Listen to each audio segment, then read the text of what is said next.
Hello guys, welcome to my YouTube channel.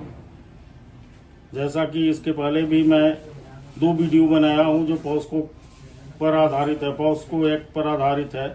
लेकिन अभी तत्कालिक जो है समस्या उपस्थित हो गई है बिहार में वर्चुअल कोर्ट की। मैं बिहार के पश्चिमी चंपारण का रहने वाला हूं, जिसका सिविल कोर्ट बेतिया में है और मैं बेतिया का ही वरीय अधिवक्ता हूं। दोस्तों, अभी लोगों के बीच, हमारे अधिवक्ताओं के बीच भी काफ़ी मनभेद चल रहा है और मतभेद भी चल रहा है वर्चुअल कोर्ट को लेकर। जहाँ तक दोस्तों इस वीडियो का प्रश्न है, मैं वर्चुअल कोर्ट पर इस वीडियो को जो है बना रहा हूँ ताकि सभी अधिवक्ताओं सहित हम देश के सभी लोगों को यह बता सकें कि आखिर वर्चुअल कोर्ट होता कैसे है।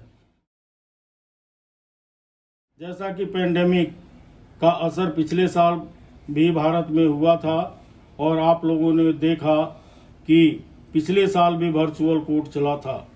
मैं गर्व के साथ कह सकता हूं कि इस वर्चुअल कोर्ट में मैंने अपना बहुत महत्वपूर्ण योगदान दिया और सक्रिय भूमिका निभाते हुए बहुत सारे वादों का निष्पादन कराया था। इस वर्चुअल कोर्ट के माध्यम से मैंने बहुत सारे लोगों को बेल भी दिलवाया था वर्चुअल मोड में और बहुत सारे लोगों को जेल से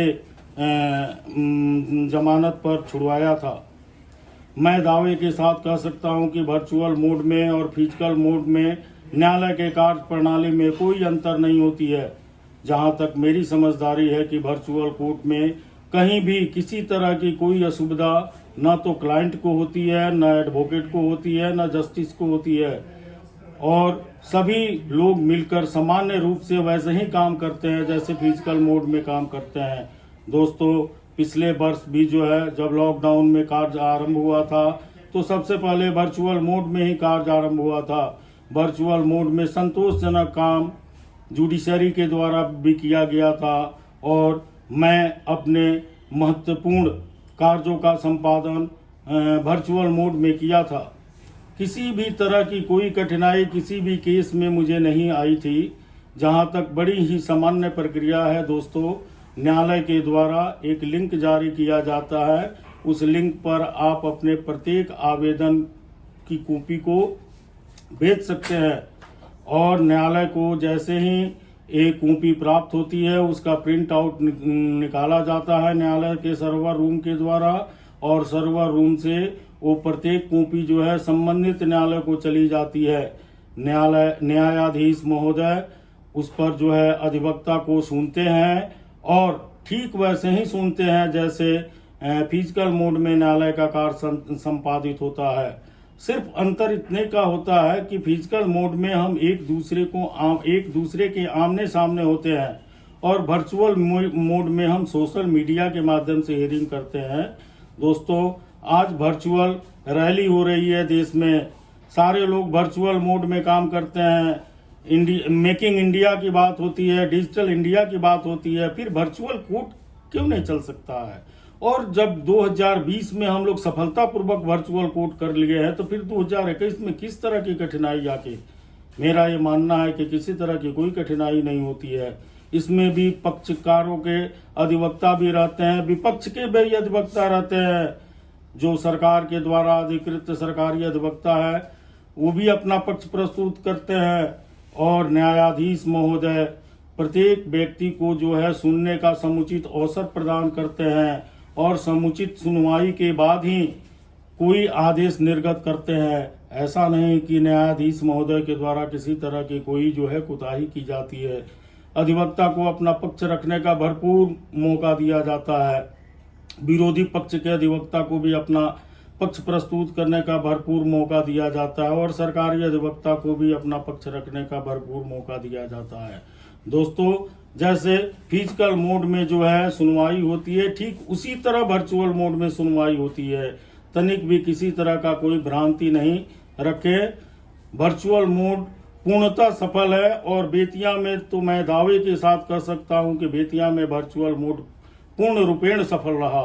इसमें कहीं किसी तरह की कोई कठिनाई नहीं हुई, चाहे वो न्यायिक दंडाधिकारी हों, चाहे वो हमारे मुख्य न्यायिक दंडाधिकारी हों और मुख्य न्यायिक दंडाधिकारी हों, जिला एवं सत्र न्यायाधीश महोदय हैं, अपर जिला सत्र न्यायाधीश महोदय हैं, सबने जो है न्याय संगत ढंग से सुनवाई की और बिना किसी भाव और द्वेष के अच्छा से अच्छा फैसला दिया। दोस्तों, इसमें सबसे बड़ी फायदे की बात तो एक होती है कि अनावश्यक हमको दौड़ धूप नहीं करना पड़ता है और निर्धारित समय पर हमको सिर्फ इतना ही करना है कि हमको अपना नेट ऑन रखना है। खुद न्यायाधीश महोदय के द्वारा ही कॉल किया जाता है अधिवक्ताओं को, हमको कॉल नहीं करना रहता है, अधिवक्ता कॉल नहीं करते हैं। इस वर्चुअल मोड में ऐसा नहीं कि हमको कॉल करके जो है न्यायाधीश महोदय से अपनी बात कहनी है। न्यायाधीश महोदय के द्वारा खुद ही कॉल किया जाता है और वीडियो कॉल करने के पहले न्यायाधीश महोदय के द्वारा अलर्ट करने के लिए संबंधित जज महोदय के जो अधीनस्थ काम करने वाले लोग हैं वो सूचित कर देते हैं कि न्यायाधीश महोदय इतना बजे से लेकर सुनवाई आरंभ करेंगे, कृपया आप अपने नेट को ऑन रखें। और जो है निर्धारित समय पर जब हम लोगों के पास कॉल आते हैं तो हम लोग अपनी पूरी बात रखते हैं। न्यायाधीश महोदय उस पर सुनने के बाद यथोचित निर्णय भी पारित करते हैं। इसमें तनिक भी घबराने की ऐसी कोई बात नहीं है और पूर्णतः ये सफल है। जहाँ तक दोस्तों वर्चुअल मोड की बात है, इसमें क्लाइंट से लेकर सबका भला है। क्लाइंट को भी अनावश्यक रूप से न्यायालय का चक्कर नहीं लगाना पड़ता है और सिर्फ अधिवक्ता से संपर्क करके ही अपने समस्त कार्यों का संपादन करा लेना पड़ता है। अनावश्यक रूप से उनका भाड़ा खर्चा जो लगता है वो भी बच जाता है। दौड़ धूप की परेशानी उनको नहीं होती है। बहुत ही सरल और सहज वर्चुअल मोड में काम होता है। सस्ता न्याय लोगों को वर्चुअल मोड में मिलता है। किसी तरह की कोई परेशानी वर्चुअल मोड में नहीं होती है। हाँ, इसमें एक और आपके लिए फायदे की बात यह है कि जिस तरह आप फिजिकल मोड में अपने पसंद के अधिवक्ता को अधिकृत करते हैं, उसी तरह आपके साथ पूर्ण आज़ादी होती है कि आप वर्चुअल मोड में भी अपने पसंद के अधिवक्ता से को अधिकृत करेंगे और वहीं अधिवक्ता न्यायालय में आपके पक्ष को प्रस्तुत करेंगे। इस तरह की कोई बाध्यता नहीं है कि आप जिस अधिवक्ता को अधिकृत करें वो कार्य नहीं करें। हाँ, एक सूरत में इसमें परेशानी हो सकती है कि आपके पसंद के अधिवक्ता के पास अब जो है नेट की ही सुविधा नहीं हो, या उस तरह का फ़ोन ही नहीं हो, या लैपटॉप की सुविधा नहीं हो। अगर ये सब सुविधाएं उनके पास नहीं है तब तो फिर वो आपका काम नहीं कर पाएंगे। इसीलिए दोस्तों, हम समाज के उस श्रेणी में आते हैं जहां से हम समाज को कुछ दे सकते हैं और समाज हमारी तरफ निगाह लगाए रहता है न्याय के लिए। समाज में हम लोग न्याय दिलाने के दायित्व से बंधे हुए हैं। ऐसी स्थिति में वर्चुअल मोड में न्यायालय में काम करना अति आवश्यक है। जेल में बहुत लोग अनावश्यक रूप से बंद हैं जो हमारे कार्य नहीं करने से प्रभावित थे। मुझे हर्ष है इस बात की कि आखिरकार हमारा अधिवक्ता संघ आज हम लोगों को जो है कार्य करने की अनुमति प्रदान कर दिया। जिला एवं सत्र न्यायाधीश महोदय ने भी हम लोगों को पहले ही अनुमति प्रदान कर दिया था। अब एक चीज़ इसमें है कि इसको जितना सहज से सहज और सरल हो सके वैसे बनाना चाहिए और लोगों का भला हो सके हम लोगों को इसका पूरा ध्यान रखना चाहिए। किसी भी व्यक्ति को अनावश्यक रूप से कोई कठिनाई नहीं हो और वर्चुअल मोड में सारे कार्य आसानी से सुलभता से संचालित होते रहे, किसी तरह का कोई व्यवधान उपस्थित नहीं हो और सारे कार्य पूर्ण रूपेण स्वच्छ ढंग से संचालित हों। किसी तरह का कोई भेदभाव नहीं होना चाहिए और जनता को, आम जन को ज़्यादा से ज़्यादा लाभ मिल सके इसका प्रयास करना चाहिए। आश्चर्य की बात तो तब होती है जब भारत देश के प्रधानमंत्री ने डिजिटल इंडिया की बात किया, मेकिंग इंडिया की बात किया, तो भारत के प्रधानमंत्री माननीय नरेंद्र दामोदर दास मोदी के साथ खड़े हो गए कि हम डिजिटल इंडिया का सपोर्ट करते हैं, हम मेकिंग इंडिया का सपोर्ट करते हैं। मुझे याद है उस वक्त मैं फेसबुक पर भी उपलब्ध था। लोगों ने अपना रातों रात प्रोफाइल बदल दिया कि हम वो डिजिटल इंडिया को सपोर्ट करते हैं। डिजिटल इंडिया के समर्थन में अपना लोगों ने प्रोफाइल पिक्चर बना लिया, मेकिंग इंडिया के समर्थन में अपना प्रोफाइल पिक्चर बना लिया। तो आखिर उस डिजिटल इंडिया, उस मेकिंग इंडिया का लाभ आज आपको मिलता है ना। आज आपके पॉकेट में 1 रुपया भी नहीं है, फिर भी आप अपने मोबाइल फोन के भरोसे पूरे देश का दौरा कर लेते हैं, पे फोन से लोगों को पैसा चुकता कर देते हैं। कोई गूगल पे से चुकता कर देता है, कोई सीधे अकाउंट से चुकता कर देता है।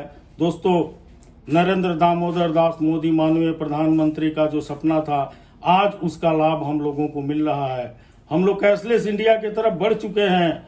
कोई भी कार्य होता है, कोई भी काम पहले होता है, कुछ कठिनाइयाँ जरूर होती है, मैं आपके इस बात से सहमत हूँ, लेकिन धैर्य के साथ हम उसका सामना करते हैं तो उसका अधिक से अधिक प्रभाव होता है और हम भविष्य में वो हमारे लिए अत्यंत लाभदायक होता है। दोस्तों, इस वीडियो के माध्यम से मैं आपसे आग्रह करना चाहता हूँ कि जिस तरह माननीय प्रधानमंत्री ने डिजिटल इंडिया और मेकिंग इंडिया का जो है प्रस्ताव दिया, ठीक उसी तरह माननीय उच्च न्यायालय ने हम लोगों को वर्चुअल मोड में कोर्ट चलाने का जो है प्रस्ताव दिया है।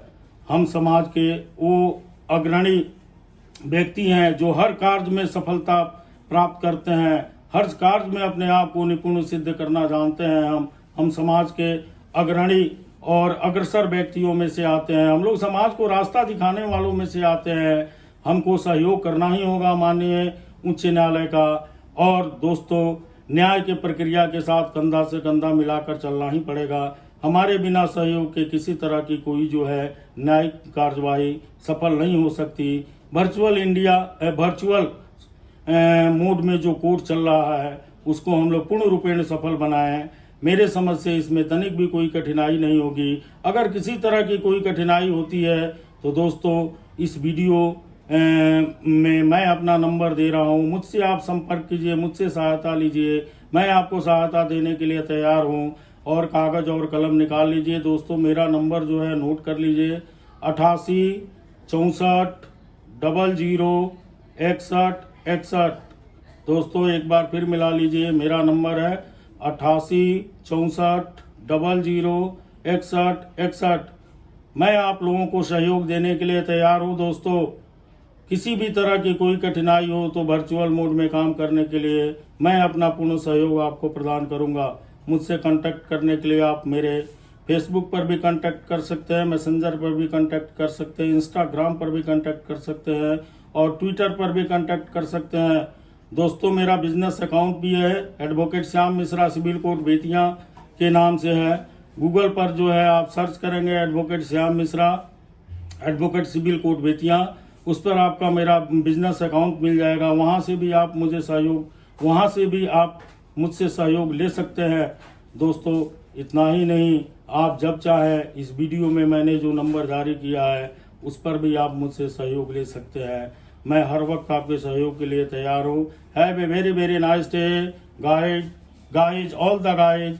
अगर मेरा यह वीडियो आपको अच्छा लगा होगा, कहीं से भी पसंद आया होगा, तो इसको लाइक और सब्सक्राइब करना नहीं भूलिएगा। दोस्तों, अगला वीडियो मैं फिर बनाऊंगा और आप लोगों का फिर स्वागत करूंगा।